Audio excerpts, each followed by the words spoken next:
नमस्ते प्यारे बच्चों, मैं महेश राठौड़, मैथ्स बाय महेश राठौड़ में आपका स्वागत है। प्यारे बच्चों, आज हम सीखेंगे एचसीएफ महत्तम समापवर्तक ज्ञात करना। तो प्यारे बच्चों, क्वेश्चन है हमारे पास 8 और 12 का महत्तम, क्वेश्चन दूसरा है 7 28 का महत्तम समापवर्तक ज्ञात करना। तो प्यारे बच्चों, महत्तम समापवर्तक ज्ञात करने के लिए गुणनखंड करना पड़ेगा। तो अलग अलग गुणनखंड कर लेते हैं। तो पहले मैं 8 के गुणनखंड कर लेता हूँ। तो 2 से भाग दिया, 2 चौक 8, फिर 2 से दिया 2 दूनी 4, फिर 2 से दिया 2 एकम 2। तब तक हमको भाग देना है जब तक 1 ना आ जाए। तो हम लोग यहाँ पे 8 के गुणनखंड लिख लेंगे। 8 के गुणनखंड क्या है? 2 गुणित 2 गुणित 2। अब बच्चों हम क्या करेंगे? 12 के गुणनखंड करेंगे।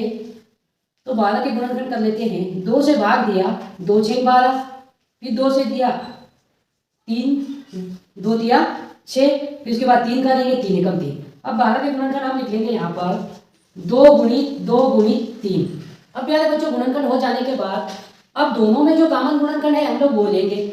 तो दोनों में देखो, यहाँ पर भी 2 है, यहाँ पर भी 2 है। तो एसीएफ बराबर में क्या कर लूंगा? 1 2 यहाँ लिख लूंगा, ये दोनों में कॉमन है। उसके बाद देखेंगे यहाँ भी 2 है, यहाँ पर भी 2 है, तो इसके लिए भी 2 लिख लूंगा। और यहाँ पर 2 है, यहाँ पर 2 नहीं है, और यहाँ पर कितना है? 3 है, और यहाँ 3 नहीं है। तो बच्चों क्या हो जाएगा इसके गुणनखंड? 2 गुणित 2। तो यहाँ पर 2 दूनी 4 क्या हो जाएगा हमारा? एचसीएफ मतलब महत्तम समापवर्तक। अब प्यारे बच्चों, नेक्स्ट क्वेश्चन देखते हैं। तो यहाँ पे देखो, पहले 7 के गुणनखंड कर लेते हैं। तो 7 का गुणनखंड करूंगा तो 2 का तो भाग नहीं जाएगा, है ना। 3 का भी किसका जाएगा? 7 का जाएगा, क्योंकि 7 एक अभाज्य संख्या है। तो 7 एकम 7। तो यहाँ पर लिख लेंगे हम लोग 7 के गुणनखंड क्या है? 7। अब उसी प्रकार 14 का गुणनखंड करूंगा मैं।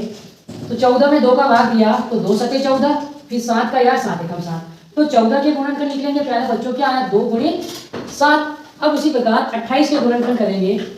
तो 28 का गुणनखंड करेंगे, 2 का भाग दिया, 2 एकम 2, और 2 चौक 8, फिर 2 का भाग चले जाएगा, 2 सते 14, फिर 7 का जाएगा 7 एकम 7। तो अब 28 के गुणनखंड लिख लेंगे। तो क्या है प्यारे बच्चों? 2 गुणित 7। अब हमको इसमें कॉमन गुणनखंड देखना है जो तीनों में कॉमन हो। तो तीनों में देखो, 7 यहाँ भी है, 7 यहाँ भी है, 7 यहाँ भी है। 2 यहाँ है पर 2 यहाँ नहीं है। हम वही गुणनखंड लेंगे जो कॉमन हो। तो यहाँ पर एचसीएफ क्या हो जाएगा? तीनों में 7 कॉमन है, तो प्यारे बच्चों 7 हमारा क्या हो जाएगा? एचसीएफ हो जाएगा।